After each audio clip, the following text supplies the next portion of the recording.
I was working my night shift at an older hospital on the outskirts of the city. The building had been around since the 1950s, and even though it had been renovated, some of the old wards still felt wrong. That night I was assigned to the East Wing, a section that had been mostly empty for years. Patients were few, but the nurses said it still had its share of weird nights. I laughed it off at first, thinking it was just hospital gossip. The shift started like any other. I checked the monitors, walked the halls, and made my rounds.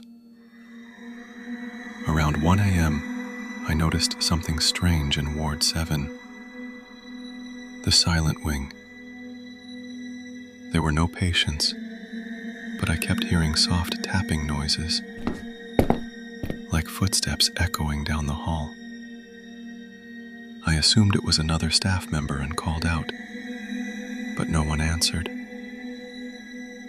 I walked down the hall slowly, flashlight in hand.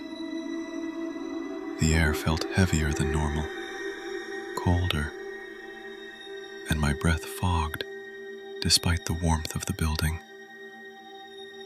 The tapping grew louder, more deliberate. It wasn't random. It felt like someone was walking just behind me, staying in step. But whenever I turned around, the hallway was empty. I reached room 12, which had been empty for years, and the tapping stopped. Silence. Then came a faint whisper, almost like a nurse calling out a patient's name. I froze. I knew no one was there. The hospital had cameras, and when I checked the footage later, nothing showed up.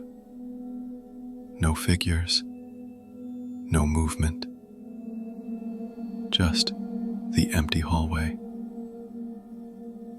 Trying to calm myself, I finished my rounds.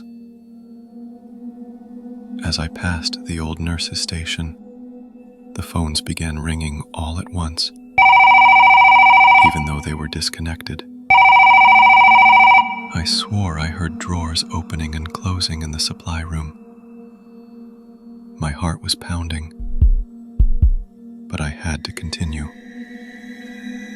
Later that night, in the main corridor, I saw a shadow move across the wall, tall and human-shaped, but it disappeared when I blinked. But then I heard it, the whispering again, soft and almost pleading. "Help me." I ran to the nearest room and checked. No one. My radio crackled with static, even though no one was on the channel. At 2:30 a.m., I was making my way to the medication room when the lights flickered violently. The overhead fluorescents buzzed and popped. I noticed a wheelchair in the corner that hadn't been there before, slowly rocking back and forth. I told myself it was my mind playing tricks on me, but the rocking became faster, more deliberate, as if someone or something was moving it. I backed away, but the feeling of being watched followed me down the hall. I passed by room 15 and thought I saw a shadowy figure inside, hunched over the bed. I froze, then blinked, and it was gone.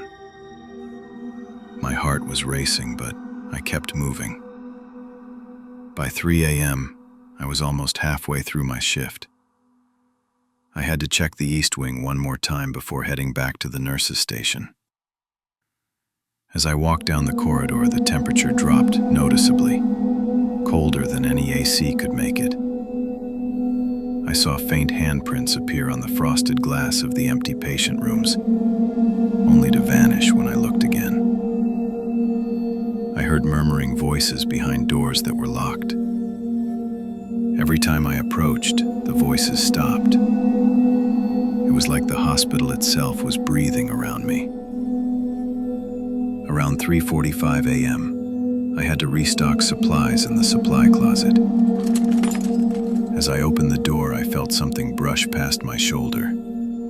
A cold, almost tangible sensation. I spun around. No one. When I looked at the shelves, the items had shifted slightly, as if someone had just moved them. I whispered to myself that it was fatigue, that my mind was playing tricks. But then I heard a distinct whisper, low and raspy. "Don't leave. Stay." I jumped, nearly dropping the box of gloves. The last hour of my shift was the worst. Every sound was amplified. The squeak of a cart, the beeping of an empty monitor, the faint rustle of the curtains in empty rooms. I made my final rounds and passed room 12 again. The sheets on the bed were wrinkled, as if someone had just sat up. My flashlight flickered. I glanced down the hall and thought I saw a figure standing at the far end, watching me. I blinked, and it was gone. I walked quickly back to the nurse's station, heart hammering. Other nurses who had worked the East Wing told me similar stories. Doors opening and closing on their own. Whispers from empty rooms. Shadows moving in the hallways. They said it had been happening for decades, long before the hospital was renovated. Some even called it the silent ward, where the past never truly left, and the nights were alive with memories that refused to rest. By the time my shift ended at 5 a.m., I was exhausted and shaking. I told the day staff what had happened, but most just nodded politely. Some with a look I recognized. They had been there too. Even now, when I drive past that hospital at night, I can't shake the feeling of being watched, of quiet footsteps following me from behind, and the faint whisper of a voice calling out from an empty ward. I never volunteer for night shifts on that wing anymore, and I never walk those halls alone after dark.